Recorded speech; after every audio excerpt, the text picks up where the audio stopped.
दोनों का मौक़िफ़ कमोबेश यही है कि ये चूँकि पहले से शादीशुदा थीं या तलाक़ याफ्ता थीं, मुझे पता चला तो मैंने शादी करने से इनकार कर दिया या मैं रुक गया। मामलात सारे के सारे इल्ज़ामात की ज़द में आ चुके हैं। क्या आप दोनों इतने ज़ी शऊर नहीं थे कि इस मामले को आप सोशल मीडिया की या मीडिया की ज़ीनत ना बनाते, बैठ कर तय कर लेते? अपने ताल्लुक़ को कभी भी दूसरों की कोर्ट में ले जाकर हल करवाने की कोशिश ना करें। खुदा गारत करे उन जज्बों को जिन जज्बों की वजह से, या उन हार्मोन्स को या उन केमिकल्स को जिन केमिकल्स की वजह से इंसान इतना मजबूर हो जाता है कि वो अदालतों का रुख कर बैठता है। कभी भी अपने ताल्लुकात की जो हंडिया है बीच चौराहे में न फोड़ें। लोग मज़ा लेते आते हैं। आजकल साकिब चद्दड़ केस और मोमना साहिबा का जो केस है वो ज़ुबान ज़द-ए-आम है। मैं उसकी कानूनी मुशगाफियों पर बात नहीं करूँगा, लेकिन मैं उसके सोशल इम्पैक्ट और हमारा जो रिलेशनशिप का सिनेरियो है या रिलेशनशिप की साइंस है उसके ऊपर लाजमी बात करना चाहता हूँ। साकिब चद्दड़ शादी करना चाहते थे, मोमना साहिबा शादी करना चाहती थी या नहीं करना चाहती थी। इन तमाम तर बातों से हटकर अब जो कानूनी तौर पर मुख्तलिफ निकात उठाए जा रहे हैं वकला की जानिब से, खुसूसी तौर पर साकिब साहब के वकील की जानिब से, जो सोशल मीडिया पर ही ज़ाहिर है कि मैंने ये निकात देखे हैं। वो 3 निकात क्या हैं कि साकिब और मोमना इकबाल की पहली मुलाकात 2021 में हुई। दोनों का लंबे अरसे तक काफ़ी गहरा ताल्लुक़ रहा और तीसरा एक वक्त में दोनों का रिश्ता भी कायम होते होते रह गया था। दोनों का मौक़िफ़ कमोबेश यही है कि ये चूँकि पहले से शादीशुदा थीं या तलाक़ याफ्ता थीं, मुझे पता चला तो मैंने शादी करने से इनकार कर दिया या मैं रुक गया। ये बातें सोशल मीडिया पर हैं। अगेन मैं ये बात कर रहा हूँ, अभी तो फ़ैसला जब आएगा एनसीसीआई का तो बहुत सारी बातें सामने आएंगी। और फिर मोमना साहिबा की जानिब से ये बात कही जा रही है, सोशल मीडिया के तवस्सुत से ये ज़ाहिर हम तक पहुँची हैं ये सारी बातें, कि चूँकि पहले से शादीशुदा थे, इनके 4 बच्चे हैं और इनके 4 बच्चे होने की वजह से मैंने इनकार कर दिया इनसे शादी से।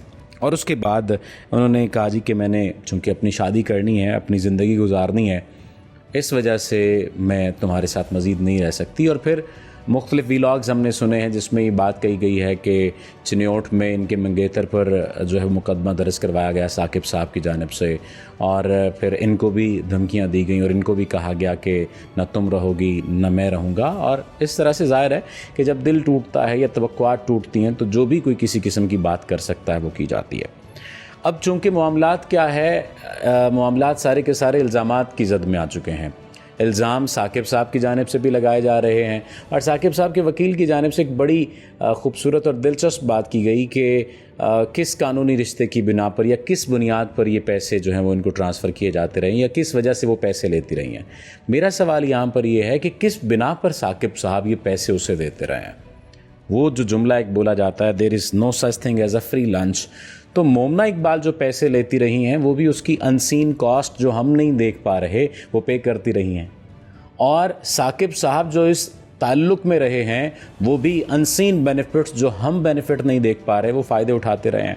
वरना 2 बीवियां हैं, 4 बच्चे हैं, और इन सब के बावजूद अगर वो मोमना इकबाल के साथ ताल्लुक़ में है पिछले 5 साल से, और आप मुख्तलिफ़ लोग मुख्तलिफ़ व्लॉग्स में या वकला हज़रात भी ये बात कर चुके हैं कि कई जो है वो ट्रांजैक्शंस हैं, और फिर इसके साथ साथ हैंग आउट भी करते रहे हैं, फिर मुख्तलिफ़ जगहों पर जाते रहे हैं, लाहौर में इकट्ठे रहे, इस्लामाबाद में रहे, मरी गए, और मुख्तलिफ़ सियाहती दौरों पर भी वो गए हैं, गैर मुल्की दौरे किए हैं।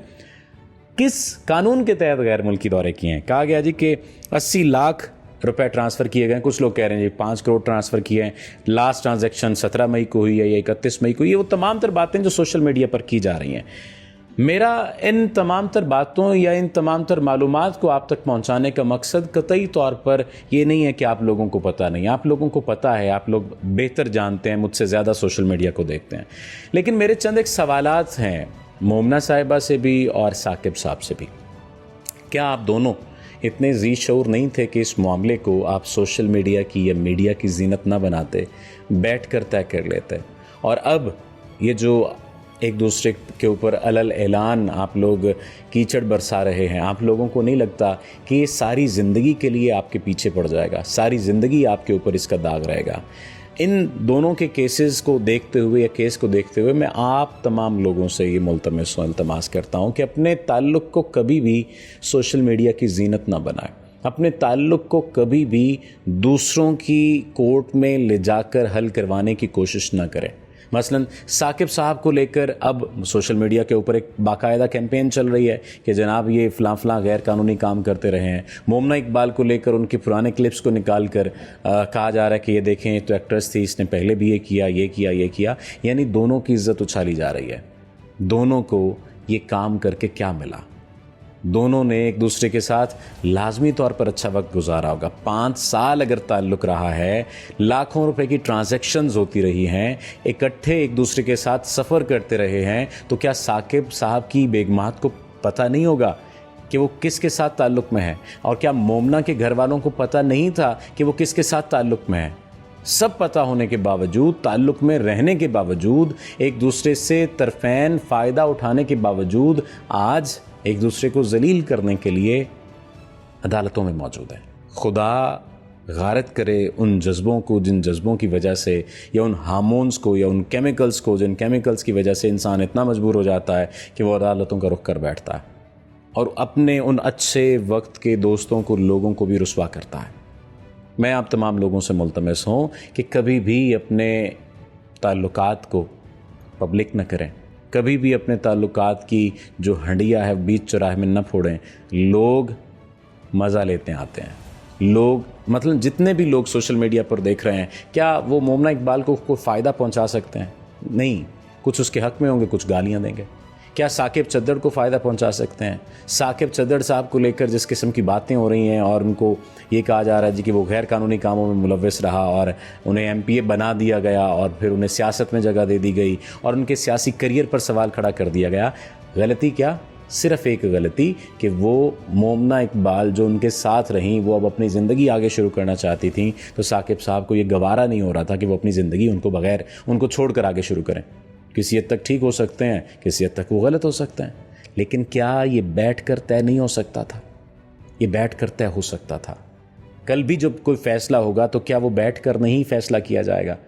क्या एक दूसरे के सर पर गन रखकर फ़ैसला किया जाएगा? नहीं, बैठकर फ़ैसला होगा, बातचीत के ज़रिए से हल होगा।